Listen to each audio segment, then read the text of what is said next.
मधेसको लागि सबैभन्दा सरोकारको विषय भनेको संघीयताको सीमाङ्कन, प्रदेशहरूको सीमाङ्कनको एउटा हो। दोस्रो चाहिने प्रदेशहरूले पाउने अधिकार र त्यसभन्दा पनि महत्त्वपूर्ण नागरिकता सम्बन्धी प्रावधानहरू रहेको छ हैन।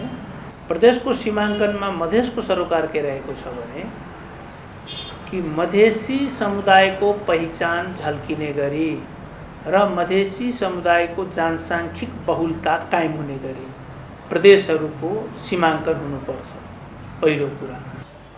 यसलाई अझ स्पष्ट रूपमा भन्ने हो भने मधेसका भूभाग पहाडसँग जोडिनुहुन्न र मधेसभित्र जतिवटा प्रदेश बनाए पनि मधेसी समुदायको जनसाङ्ख्यिक बहुलता कायम हुने गरी र मधेसी समुदायको पहिचान झल्किने गरी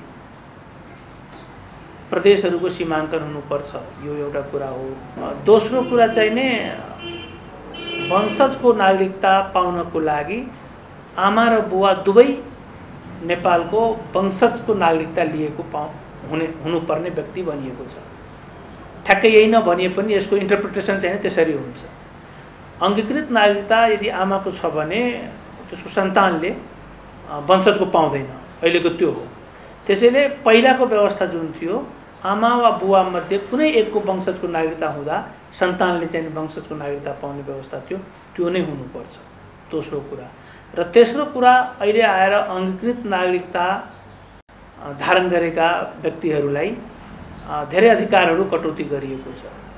प्रमुख पदहरूमा, कार्यकारी पदहरूमा नियुक्ति पाउनको लागि, निर्वाचित हुनको लागि वंशजकै नागरिकता हुनुपर्ने भनेको छ, जसले गर्दाखेरि मधेसका अधिकांश मानिसहरू यसबाट प्रभावित हुने हुन्। त्यसैले त्यो चाहिँ पहिलाकै जस्तै अङ्गीकृत नागरिकता प्राप्त व्यक्तिले जे जति अधिकारहरू प्राप्त गरेको थियो त्यो नै कायम हुनुपर्छ। नागरिकतामा यो तीनटा कुरा हो।